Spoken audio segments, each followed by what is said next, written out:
In this episode, I want to talk real quick about how to set up what your table utilization might be, what clamps, what stops you might use. You'll notice I've even done some 3D printing in order to organize some extra tools at the very back, because that's just kind of a space that's not well utilized. So I will continue to have more holds for different blocks, different setups, and this would be a great challenge for students in terms of setting up what could be utilized more effectively in terms of space. But right now I want to talk about this space. You'll notice that I've already got a couple of stops put in here. These stops come with the kit, and it looks something like this. I've also made some modifications on these. You'll notice that right here, I have actually cut down into that, and I've actually cut in some grooves. I'll explain that a little bit later. But what I really wanted was I wanted to set up my fence, if you will, so that I can set in parts and components fairly quick and easy. And this is great for students in terms of being able to repeat things, or if they're using different materials. We'll come back to the vise. However, I'm going to put that off on the hold for right now. And let's talk a little bit about this setup in terms of the fence. Let's take a look at a couple of things here. I want to be able to slide things on and off, especially for the vise or whatever. Normally, I always have my fences off onto the left side and slide things in from the right, just being right-handed versus left-handed. However, with the tool rack here, that changes the dynamics. It changes, if you will, the procedure of setting up your table. So with the ETS, your electronic tool setter here, slightly off, and then here, the tool rack, I did go ahead and mark basically what is the total area that I'm able to work, my working envelope. However, because of my end mills and the edge of my frame and this, I want to make sure I am not running into anything. So one of the first pieces I did was I just kind of came down and did a quick little eyeball. If I'm moving this through and forward, I want to make sure that this frame, you'll see how it kind of tapers. I don't want to hit anything over here. Now, you may say, well, wait a second. You've got, 15, 20 mils over here off to the side? Yes. If I were to look at where my tip is in relation to this, correct. But sometimes students may not think, and they may be running an outside perimeter, and that's where sometimes these get nicked. Okay. I don't want to nick a lot of things in that path or process. So this will set me up for safety with the students so that I'm not running into either the tool rack or anything else that's going on. So I want to go ahead and get this squared up. So let me show you how I did that. So I have my probe in. I have tool 99 listed in my tool selection on my Path Pilot. And on my screen, I'm just going to work with a little zeroing out. So I'm just going to run this edge up to my stop. And the great thing is it'll automatically stop once it is triggered. You can see the little red light there. I'm going to come up to my digital readout. And from there on my X, I'm going to go ahead and zero this out because that's what I want to set. However, if my blue flashing reset button on the screen here is flashing, I need to reset it first and then come back and hit X0. Right now, I've got 0 set. I'm going to go ahead and back off on that. And that'll tell me that right here, I'm at 0. I'm going to go all the way to the other side.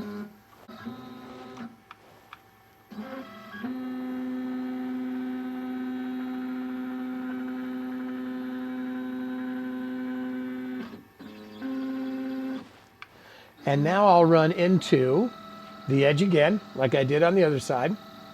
Go a little bit slow once I get close. And again, this will trip. And now I can go to my digital readout and look and see, am I tight? Am I not? Where am I in my squareness? So I will continue to set this, and I can loosen these. And then realize that as you tighten them, if you're against the edge, that may pull it 2 or 4, however that may go. If you get more into the center, it will have less of an impact on that, like this one here. So I'm going to work and take some time in order to square this up just to make sure that it is ready to go.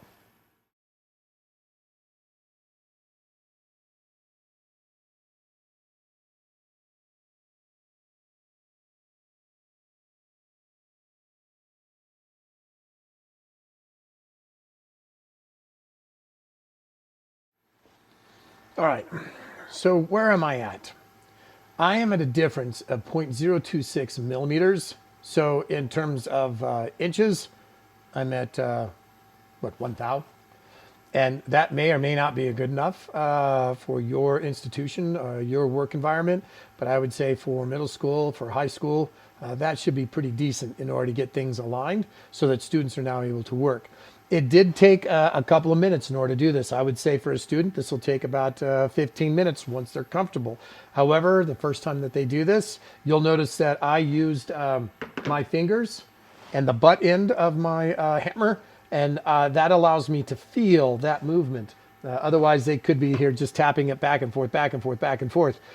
It'll be one of those things that once you set up your routines, students will then be able to follow that. I'll do the same thing for the back fence. I won't necessarily waste the time for you, but now I've got my stops set up for whatever work might be done so that if a student does need to come in, let's go ahead and move this off.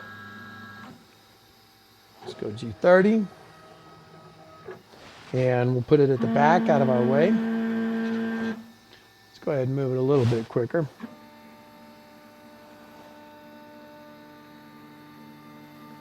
I am now able to set up my wood blocks for whatever the project might be. If I'm going to use aluminum blocks, plates, I can set that up as well. Now that leads us to the next part, which is using these low profiles. I'm going to go ahead and set that up so that you can see this, and then we'll come back and chat just a little bit more. All right, low profile. I do like these. I actually prefer them, but that's just me. You'll find out what it is that you prefer as well. But for students, I think the low profile works nicely. Now, as I've manipulated, you'll notice that I push against, and then I kind of get these set in terms of their lowest profile setting or closest to, and then I'll go ahead and snug them up. All right, that'll apply the pressure here. I just make sure that it's against that fence. Now, a couple of notes. This is already a set height. I don't remember how tall it is. You can take a caliper in order to figure that out. However, with that, I also milled it so that it was the exact same height over here on these stops. I also grouped these stops in order to just give a little bit more edge, especially on wood products, plastics, or something of that nature. The other idea or thinking behind that is if a student is paying attention to this in terms of their depth of cut, whatever it might be, it'll also mimic over here so that if they are working around and making an accidental profile cut that's a little bit wide, it won't necessarily cut into it.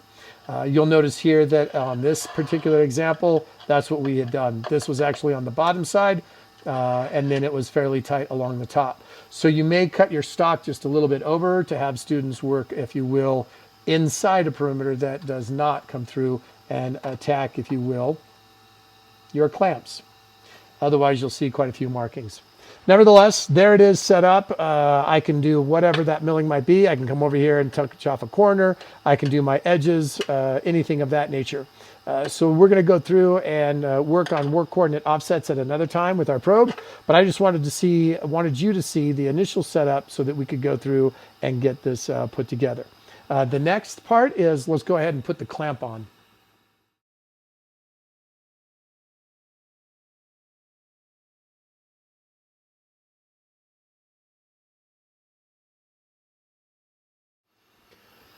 So I have the clamp tightened down loose. I won't say tight, but it is got a little friction, if you will, right here on this corner so that I can pivot. Right now it's against my stop, which is exactly what I want. And I'm going to make a guess that this is fairly close to where I need to be. I'm going to use this as my stationary side versus my moving side of the vise. And when I do this, I want to make sure that this is what is perpendicular or square, if you will, to my spindle head. So we're going to do the same process using the probe and setting this up.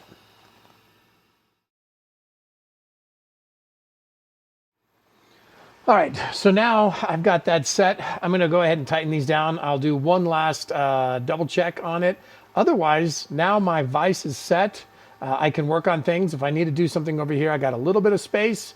Not a big deal though, but this will help you organize, if you will, your workable space for students, especially in terms of having them mindful about what's going on. Because a lot of times you don't always want to work in the center, because then that's just a wear pattern on the machine in there. But you can change this up over time so that students get used to using all of the table and implementing what is necessary for the different projects. If you had two smaller clamps, you could have something here for a G54, G55, or a G56. So you could potentially manipulate this table, especially with jewelers type vices. That would work in here as well. You could potentially have 4 of them. You can also start working on air actuated clamps for the robotic arm. We'll get into that as well. So here's your initial setup. If you want to set the stops, that'll help guide students for where it is safe to be running in these places in your XY coordinates. Hopefully this helps you.